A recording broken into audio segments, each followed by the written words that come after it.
இப்படி வந்து ஒரு 4 ஸ்டேஜஸ் ஆஃப் ஒரு ஃபைனான்சியல் மார்க்கெட் சைக்கிள் பார்த்தோம். Accumulation, markup, distribution, mark down and accumulation. நம்ம சார்ட்டை பார்த்தோம்னா நம்ம ஏற்கனவே அந்த மாடலில் பார்த்த மாதிரி பார்த்தா இதை வந்து இப்படியே வந்து மார்க்அப், ஸோ இது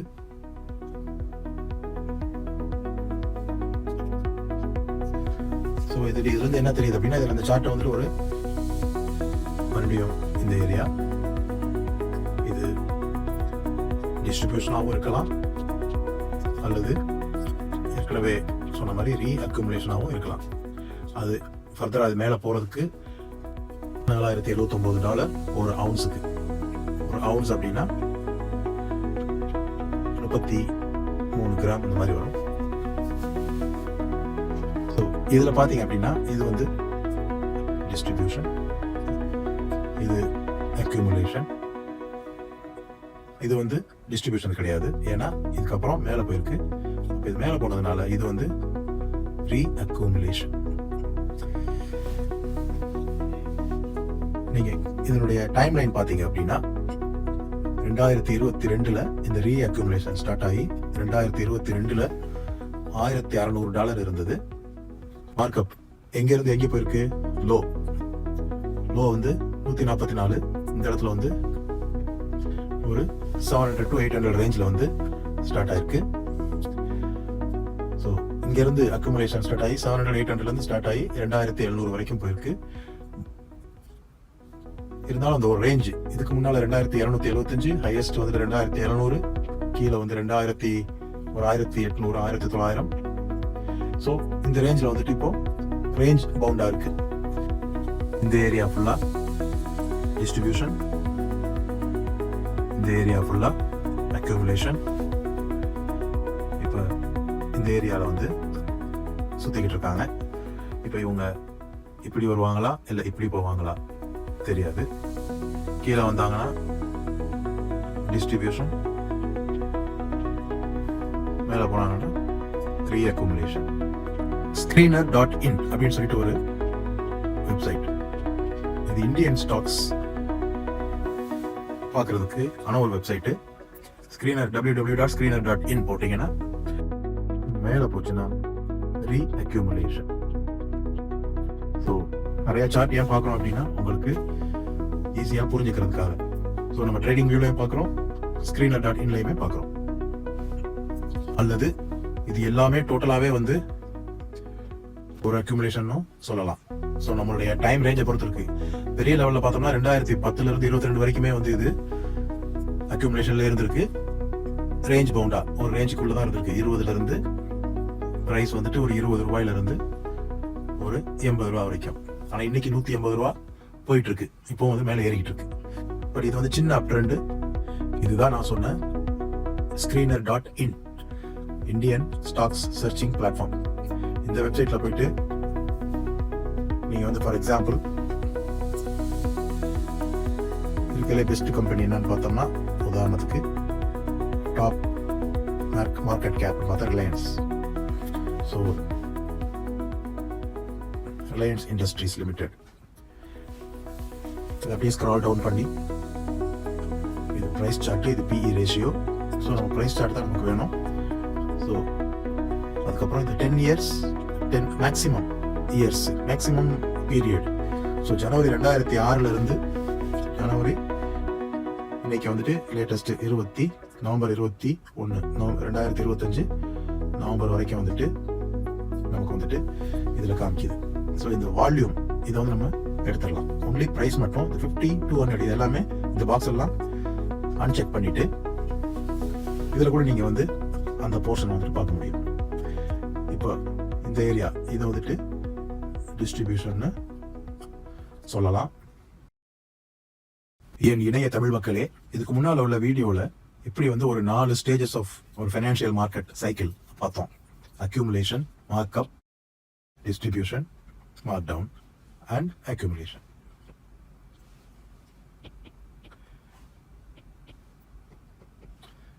அதே மாதிரி இப்போ அதை பேஸ் பண்ணி இப்போ இந்த சார்ட்டு நம்ம வந்து செபி ரூல்ஸ்னால இந்தியாவுடைய ஸ்டாக்ஸ் அந்த கம்பெனியுடைய பேர்கள் எதுவும் சொல்லாமல் அந்த பேர்லாம் அழிச்சிட்டு இதில் வந்துட்டு காமிக்கிறோம். நீங்கள் வந்து எந்த சார்ட், ஒரு ட்ரேடிங் வியூன்னு ஒரு ஆப் இருக்குது, அந்த ட்ரேடிங் வியூவில் போயிட்டு நீங்கள் வந்து அந்த சார்ட் ஓப்பன் பண்ணலாம். ஓப்பன் பண்ணி சிம்பிளாக ஒரு லைன் சார்ட், இது வந்து ஒரு லைன் சார்ட். அந்த லைன் சார்ட்டில் போயிட்டு இது வந்து எல்லாம் ஒரு நிஃப்டி 50ல் டாப் 50 கம்பெனிஸோ அல்லது எது வேணாலும் நீங்கள் பார்க்கலாம். இப்போ இந்த சார்ட்டை பார்த்தீங்கன்னா இது வந்து ஒரு வீக்லி சார்ட். 2016 2025 இப்போ கரண்ட் ஆல்மோஸ்ட் நெருக்கி 2026 வரைக்கும் வந்துட்டோம். இந்த இதில் நம்ம சார்ட்டை பார்த்தோம்னா நம்ம ஏற்கனவே அந்த மாடலில் பார்த்த மாதிரி பார்த்தா இதை வந்து இப்படியே வந்து மார்க்அப். ஸோ இது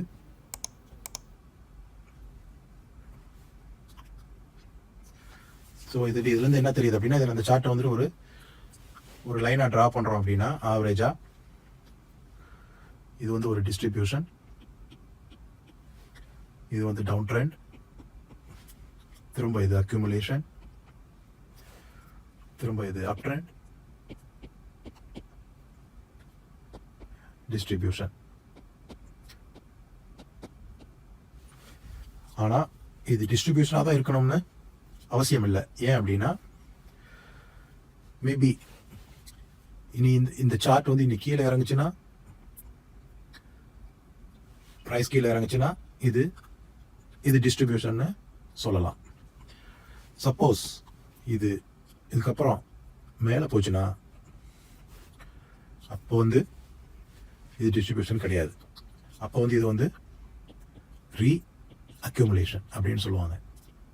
திரும்பவும் அக்யூமுலேஷன் அடுத்த ஸ்டேஜ், மறுபடியும் மேலே போகிறதுக்கு சான்ஸ் இருக்குது. இப்போ இந்த சார்ட்டை பார்த்தோம் அப்படின்னா இந்த ஏரியா டிஸ்ட்ரிபியூஷன், கீழே இறங்கி அக்யூமுலேஷன், அகைன் அப் ட்ரெண்ட், மறுபடியும் இந்த ஏரியா. இது டிஸ்ட்ரிபியூஷனாகவும் இருக்கலாம் அல்லது ஏற்கனவே சொன்ன மாதிரி ரீ அக்யூமுலேஷனாகவும் இருக்கலாம். அது ஃபர்தராக அது மேலே போகிறதுக்கு சான்ஸ் இருந்துச்சுன்னா அது ரீ அக்யூமுலேஷன், கீழே வந்துச்சுன்னா டிஸ்ட்ரிபியூஷன். இந்த சார்ட்டு கோல்டு ஃபியூச்சர்ஸ். இப்போ கோல்டு ஃபியூச்சர்ஸில் 1986 இன்னைக்கு டேட் வரைக்கும் இல்லை இந்த சார்ட் நீங்கள் பார்த்தீங்கன்னா இது ஒரு வீக்லி சார்ட்டு. இது வந்து டாலர்ஸில் இருக்குது. $4079 இன்னைக்கு ரேட்டில் $4079 ஒரு அவுன்ஸுக்கு. ஒரு அவுன்ஸ் அப்படின்னா 33 கிராம் இந்த மாதிரி வரும்.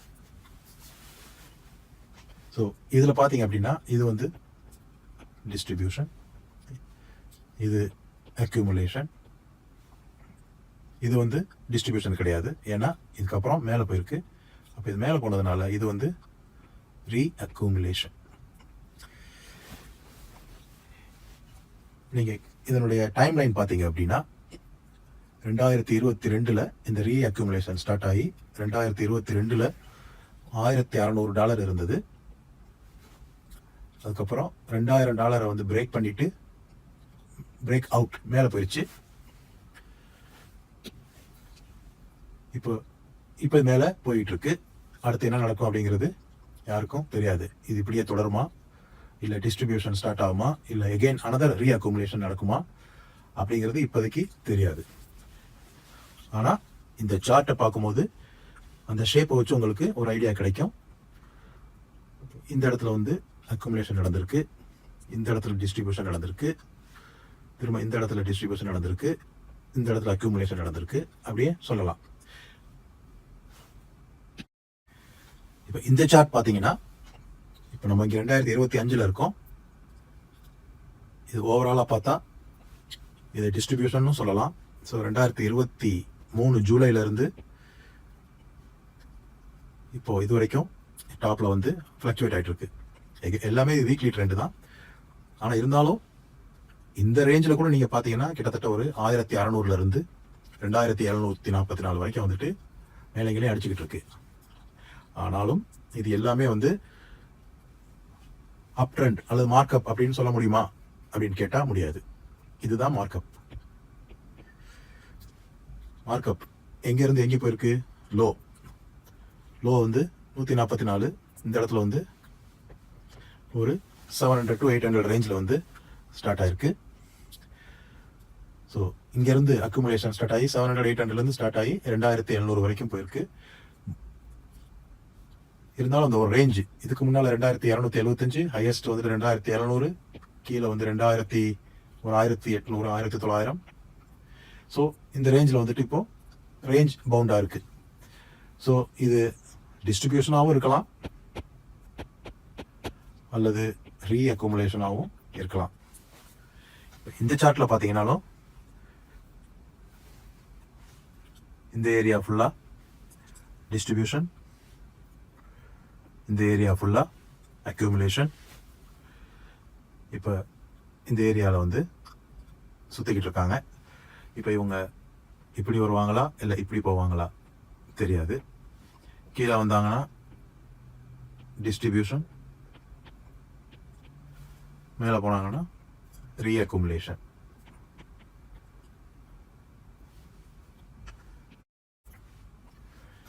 இந்த சார்ட்டு நம்ம ட்ரேடிங் வியூல இருந்து எடுக்கல.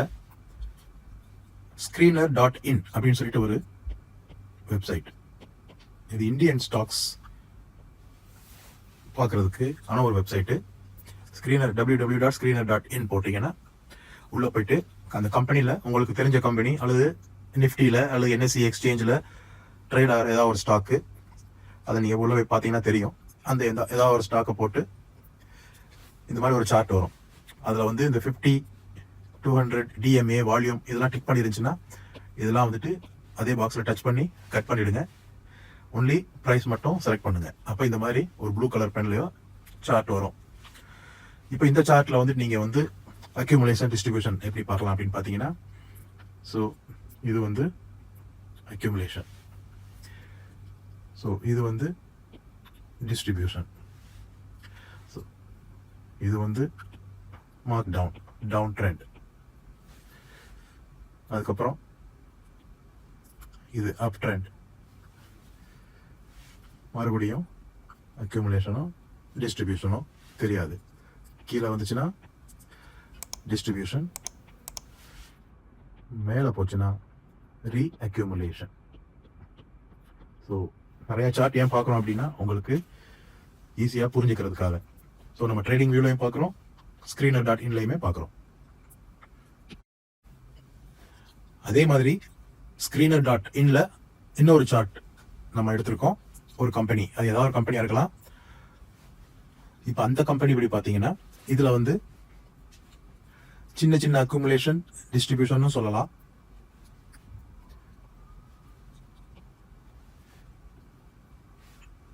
அல்லது இது எல்லாமே டோட்டலாகவே வந்து ஒரு அக்யூமுலேஷன் சொல்லலாம். ஸோ நம்மளுடைய டைம் ரேஞ்சை பொறுத்து இருக்கு. பெரிய லெவலில் பார்த்தோம்னா 2010 to 22 வரைக்குமே வந்து இது அக்யூமுலேஷன்ல இருந்திருக்கு. ரேஞ்ச் பவுண்டா ஒரு ரேஞ்சுக்குள்ள தான் இருந்திருக்கு. 20 ப்ரைஸ் வந்துட்டு ஒரு 20 ரூபாயிலிருந்து ஒரு 80 ரூபா வரைக்கும். ஆனால் இன்னைக்கு 180 ரூபா போயிட்டு இருக்கு. இப்போ வந்து மேலே ஏறிக்கிட்டு இருக்கு. பட் இது வந்து சின்ன அப் ட்ரெண்டு, இது ஒரு பெரிய அப் ட்ரெண்டு. பட் இது எவ்வளோ நேரம் நிலைக்கும் நீடிக்கும்னு தெரியாது. மேபி இதுவே டிஸ்ட்ரிபியூஷனாக மாறலாம், நமக்கு தெரியாது. இப்போ நம்ம பார்க்கறது பிட்காயின், ஒரு கிரிப்டோ கரன்சியுடைய சார்ட். வீக்லி சார்ட் 2015 இருந்து இன்றைய டேட் இன்னைக்கு வரைக்கும் 2025 நவம்பர். இப்போ இதில் வந்து நம்ம அந்த அக்யூமுலேஷன் டிஸ்ட்ரிபியூஷன் மார்க்அப் பார்க்குறோம் அப்படின்னா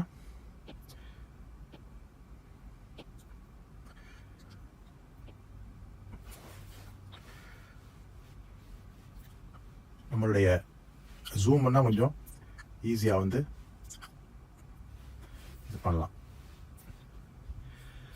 இதை வந்து நம்ம டிஸ்ட்ரிபியூஷன்னு சொல்லலாம். இப்போ அதே மாதிரி இந்த ஏரியா வந்து ஒரு அக்யூமுலேஷன்னு சொல்லலாம். அடுத்து இதுக்கு இடையில வந்து இது வந்துட்டு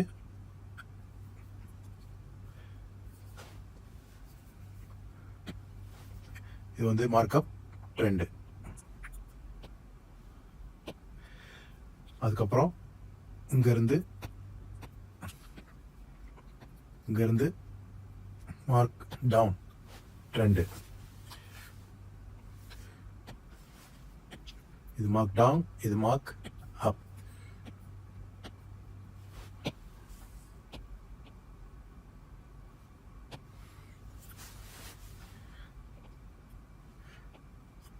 அடுத்து again ஒரு accumulation.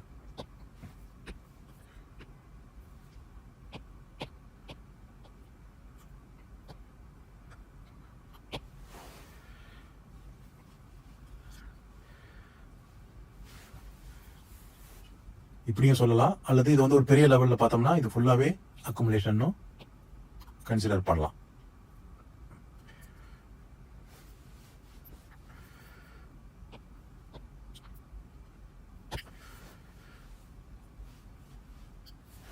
இது வந்து எப்ப நடந்தது? 2020 நவம்பர்ல.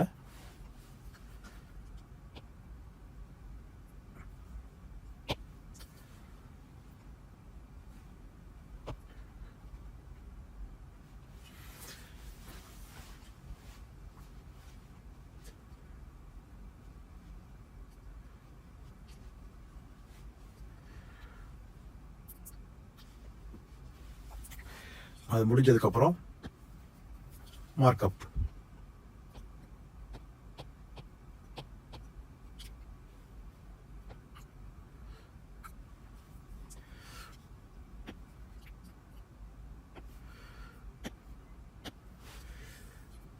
அதுக்கு அடுத்து டிஸ்ட்ரிபியூஷன். அடுத்து மார்க் டவுன். அடுத்து அக்யூமுலேஷன். ரொம்ப பர்ஃபெக்டா இல்லைன்னா கூட உங்களுக்கு ஒரு ஐடியா கிடைக்கும்னு நினைக்கிறேன். டவுட் இருந்தால் நீங்கள் கேட்கலாம். உங்களுடைய கமெண்ட்ஸ் மூலமாக உங்களுடைய குவரிக்கு வந்துட்டு ஆன்சர் பண்ணப்படும். அகெயின் வந்து ஸோ 2023 2024 வரைக்கும், டிசம்பர் 23 வரைக்கும் இது ஒரு அக்யூமுலேஷன். ஈவன் தான் ஸ்லோவாக மேலே ஏறிட்டு இருந்தால் கூட இது வந்து ஒரு அக்யூமுலேஷன் சொல்லலாம். அல்லது இதை வந்துட்டு ஒன்று கொஞ்சம் பெருசாகவே கூட சொல்லலாம். இது ஃபுல்லாகவே அக்யூமுலேஷன் கூட சொல்லலாம். இது பிட்காயின் கிரிப்டோங்கிறதுனால வந்துட்டு ரொம்ப வோலடைலிட்டி ரொம்ப அதிகமாக இருக்கும். அதனால வந்து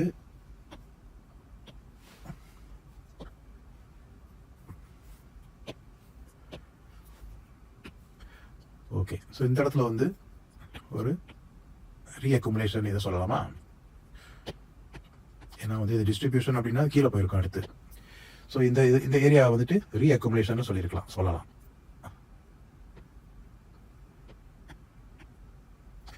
இது எப்போ இருந்ததுன்னா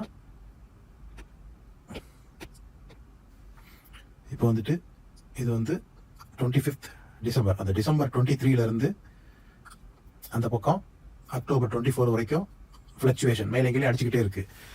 எவ்வளோ ரேஞ்சு?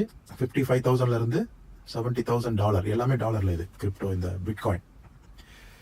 அதுக்கப்புறம் மறுபடியும் இங்கேருந்து மறுபடியும் மேலே ஏறி 106,000, மறுபடியும் இறங்கி மறுபடியும் மேலே ஏறி, ஏற்கனவே நான் சொன்னது தான், ஸ்டாக் மார்க்கெட் மேலே ஏறும்போதுமே சரி இறங்கும் போதும் சரி ஒரே நேர்கோட்டில் போகாது.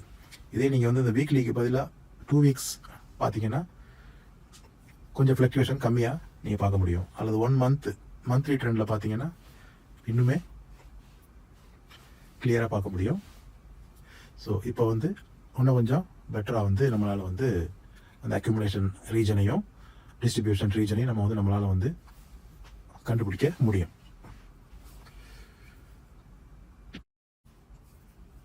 இதுதான் நான் சொன்ன screener.in Indian stocks searching platform. இந்த வெப்சைட்டில் போயிட்டு நீங்கள் வந்து ஃபார் எக்ஸாம்பிள் இருக்கிறதுலே பெஸ்ட் கம்பெனி என்னன்னு பார்த்தோம்னா, உதாரணத்துக்கு டாப் மார்க்கெட் கேப்னு பார்த்தா Reliance. So Reliance Industries Limited. இதை அப்படியே ஸ்க்ரால் டவுன் பண்ணி இது ப்ரைஸ் சார்ட்டு, இது பிஇ ரேஷியோ. ஸோ நம்ம ப்ரைஸ் சார்ட் தான் நமக்கு வேணும். ஸோ அதுக்கப்புறம் இந்த 10 years, 10 maximum years, maximum period. So ஜனவரி 2006 ஜனவரி இன்னைக்கு வந்துட்டு லேட்டஸ்ட்டு நவம்பர் 21 2025 நவம்பர் வரைக்கும் வந்துட்டு நமக்கு வந்துட்டு இதில் காமிக்குது. ஸோ இந்த வால்யூம் இதை வந்து நம்ம எடுத்துடலாம். ஒன்லி ப்ரைஸ் மட்டும் இந்த 50, 200 இது எல்லாமே இந்த பாக்ஸ் எல்லாம் அன்செக் பண்ணிவிட்டு இதில் கூட நீங்கள் வந்து அந்த போர்ஷனை வந்துட்டு பார்க்க முடியும். இப்போ இந்த ஏரியா இதை வந்துட்டு டிஸ்ட்ரிபியூஷன்னு சொல்லலாம். அதுக்கப்புறம் இது வந்துட்டு ஒரு பெரிய அக்யூமுலேஷன். எவ்வளோ நாளாக 2010 2018 வரைக்கும் இந்த ப்ரைஸ் வந்துட்டு 290s, இங்கே வந்து 120 அல்லது இந்த 2010 200 ரேஞ்சில் இங்கே ஸ்டார்ட் ஆகி கிட்டத்தட்ட வந்து ஒரு 8 வருஷம் வந்துட்டு மூவே ஆகலை. அப்போ எவ்வளவு நாள் அக்யூமுலேட் பண்ணியிருக்காங்க இன்ஸ்டிடியூஷன்ஸ்னு பாருங்கள். இங்கேருந்து 2017 அப்புறம் தான் வந்து மேலே ஏற தொடங்கியிருக்கு. இப்போ 200 ரூபா எங்கே, இன்றைக்கி 1600. இதுக்கிடையில் வந்து ஏற்கனவே நம்ம சொன்ன மாதிரி ஒரே நேர்கோட்டில் மார்க்கெட் ப்ரைஸு எந்த ஒரு ஃபைனான்சியல் இன்ஸ்ட்ருமெண்ட்டுடைய ப்ரைஸுமே அந்த மாதிரி ஒரே ஸ்ட்ரைட் லைனில் போகாது. இதுக்கிடையில் 2020 இந்த கோவிட் கிராஷ்மே வந்து இதில் பார்க்க முடியும். 700 500 462 வரைக்கும் வந்திருக்கு. வந்துட்டு மறுபடியும் மேலே ஏறி அதனுடைய பயணத்தை தொடர்ந்துருக்கு. இதுதான் வந்து இந்த 4 மார்க்கெட்டுடைய இந்த 4 சைக்கிள், 4 ஃபேஸ், மார்க்கெட் சைக்கிளுடைய 4 phase: accumulation, markup, distribution, mark down. இது புரிஞ்சுக்கணுங்கிறதுக்காக தான் நான் இவ்வளவு உதாரணத்தோட இவ்வளவு எக்ஸாம்பிள்ஸோட வந்து உங்களுக்கு எக்ஸ்பிளைன் பண்ணியிருக்கேன். இந்த வீடியோ உங்களுக்கு பிடிக்கும்னு நம்புகிறேன். ஸோ கிளிக் பண்ணுங்கள், கமெண்ட் பண்ணுங்கள், லைக் பண்ணுங்கள், சப்ஸ்கிரைப் பண்ணுங்கள், மற்றவங்களுக்கு ஷேர் பண்ணுங்கள். தேங்க்யூ. நன்றி.